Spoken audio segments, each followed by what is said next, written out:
وَلَقَدْ بَعَثْنَا فِي كُلِّ أُمَّةٍ رَسُولًا، اور بے شک ہم نے ہر امت میں کوئی نہ کوئی رسول بھیجا ایک ہی بنیادی دعوت کے ساتھ، أَنِ اعْبُدُوا اللَّهَ، کہ عبادت کرو اللہ کی، بندگی اللہ کی، اللہ کو ماننا نہیں، اللہ کی ماننا، یعنی ایک سٹیپ آگے، کو ماننا تو ہے، کی ماننا۔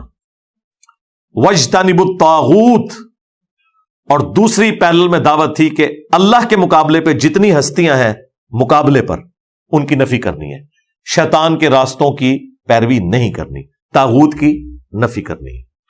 طاغوت طغا، طغیانی کا لفظ اردو میں بھی استعمال، سمندر میں طغیانی کب آتی ہے؟ جب وہ اپنی باؤنڈری سے باہر نکل جاتا ہے۔ تو طاغوت ہر وہ چیز ہے جو توحید کے مقابلے پر کھڑی ہوئی ہے، اور یہ اتنا سینسٹیو ٹاپک ہے، ایون اگر اللہ کے ماننے والے لوگ اللہ کی پسندیدہ ہستیوں کو اللہ کے مقابلے پر کھڑا کر دیں تو ان معنوں میں وہ بھی طاغوت ان کے لیے بن جائے گا، اگرچہ اللہ کے حضور وہ حزب اللہ ہوں گے۔ مسند احمد میں حدیث ہے، اللہم لا تجعل قبری وثنا یعبد، اے اللہ میری قبر کو وہ بت نہ بننے دینا کہ لوگ اس کی پوجا کریں۔ نبی کی قبر کیسے بت ہوگی؟ نبی تو اللہ کا نمائندہ ہے دنیا میں، نہیں، جب پوجا ہوگی اگرچہ نبی کی ہو رہی ہوگی وہ بت بن جائے گا۔ عیسیٰ ابن مریم وجیہا فی الدنیا والآخرہ ومن المقربین ہے، لیکن اللہ تعالیٰ کیا کہہ رہا ہے کہ تم نے اللہ کے سوا عیسیٰ اور ان کی ماں کو معبود مان لیا جو نہ تمہارے نقصان کے مالک ہیں نہ نفع کے، یہ تو روٹی کھانے کے محتاج تھے سورۃ المائدہ میں۔ اور پھر فرمایا من دون اللہ ہے یہ، حالانکہ من دون اللہ نہیں تھے۔ اللہ کے پیغمبر من دون اللہ کیسے ہو سکتے ہیں؟ ایک صورت میں جب لوگ انہیں اللہ کے مقابلے پہ کھڑا کرتے، اس کانٹیکسٹ میں پھر وہ من دون اللہ ہے، پھر صرف بت نہیں، پیغمبر ہوں، فرشتے ہوں، جنات ہوں، سب من دون اللہ بن جائیں گے۔ اس میں ان ہستیوں کا قصور نہیں ہے، بنانے والوں کا قصور ہے، لیکن اللہ تعالیٰ تو اپنی توحید میں کوئی چیز برداشت نہیں کرتا۔ شرک کیا ہے کرسچنز نے، اور اللہ تعالیٰ فرما رہا ہے کہ اگر اللہ ارادہ کرے عیسیٰ کو، اس کی ماں کو، اور جتنے زمین میں سب کو ہلاک کر دے، اللہ کا کوئی کیا بگاڑ لے گا؟ ہونا چاہیے تھا کہ سارے کرسچنز کو ختم کر دے، نہیں، انہوں نے کہا جس کو تم نے خدا بنایا ہوا نا اسے بھی میں ہلاک کر دوں، میرا کوئی کچھ بگاڑ نہیں سکتا۔ اب پیچھے کیا رہ گیا؟ توحید اسٹیبلش کرنے کے لیے ہمارے استاد مولانا ساق صاحب بڑی اچھی بات کرتے تھے، اور یہ جملہ بھی میرا بعض لوگوں نے آؤٹ آف کانٹیکسٹ کاٹا کہ جب توحید بیان ہوگی تو گستاخی آٹومیٹکلی ہو جائے گی۔ کہتے ہیں دیکھیں انجینئر صاحب کہتے ہیں کہ گستاخی، انبیاء کی گستاخی کرنے کا نام ہی توحید ہے، جسے تم گستاخی سمجھ رہے ہو وہ آٹومیٹکلی ہوگی جتنی بار توحید بیان ہوگی۔ مولانا ساق صاحب نے تو پنجابی میں بڑے پیارے جملے بولے، انہوں نے کہا پھر جدو توحید بیان کریں گے پھر تے کہاں گے کہ نبی دے پلے کوئی شے نہیں، سب اللہ نے اختیار ہے، تے آپ ہی گستاخی تے ہو جانی ہے، کیا کریے؟ سٹارٹ ہی اس سے ہوگا، پھر تے کہاں گے کہ عیسیٰ ابن مریم روٹی کے محتاج تھے، آٹومیٹکلی اب عیسیٰ ابن مریم کی گستاخی ہوگی جی۔ اب ان کی جو اینالوجی ہے اس میں تو یہ کہتے ہیں کہ اچھا حضرت عیسیٰ روٹی کے محتاج ہے، پھر روٹی تو افضل ہو گئی۔ ہاں واقعی بالکل لاجیکلی میتھمیٹیکلی تو افضل ہو گئی، یہ اس طرح مرتبے بناتے ہیں نا، روٹی افضل نہیں ہوئی ہے، اللہ تعالیٰ نے اسباب کے ساتھ دنیا کو جوڑا ہوا ہے۔ اس طرح افضلیت ہونا شروع ہو جائے تو پرندہ اڑ سکتا ہے، مسلمان نہیں اڑ سکتا، تو پرندہ افضل ہو گیا انسان سے؟ نہیں۔ تو اس سے وائس ورسا رزلٹ بھی نکلتا ہے۔ جو لوگ کہتے ہیں کہ اگر گورا یہاں بیٹھ کے سیٹلائٹ کے ذریعے افریقہ اور آسٹریلیا میں دیکھ سکتا ہے تو اللہ کا ولی کیوں نہیں دیکھ سکتا؟ وہ یہ رزلٹ نکالتے ہیں کہ مادہ ترقی کر سکتا ہے تو روحانیت کیوں نہیں کر سکتی؟ تو کرو جناب، اسیرو کیا ہے؟ ہاں، پیغمبر کو اللہ دکھا سکتا ہے، ادر دین پیغمبر کے بارے میں جب تک کوئی چیز سامنے نہیں آتی ہم نہیں مانیں گے۔ ہم نے تو دیکھا کہ آپ کے اولیاء بغیر اینک کے سامنے کاغذ دیکھ کے نہیں پڑھ سکتے، اور وہ اینک بھی اجمیر شی والوں نے نہیں بنائی، نہ بغداد شی والوں نے، گورا شریف نے بنائی ہے۔ تو اسباب کی بنیاد کے اوپر یہ کلیم کرنا کہ اسباب میں اگر یہ طاقت ہے تو انسان اس سے زیادہ طاقت رکھتا ہے، نہیں بھائی، کتے کی سونگنے کی جو حص ہے وہ انسان سے ہزاروں گنا زیادہ ہے۔ عقاب 2 کلومیٹر اوپر سے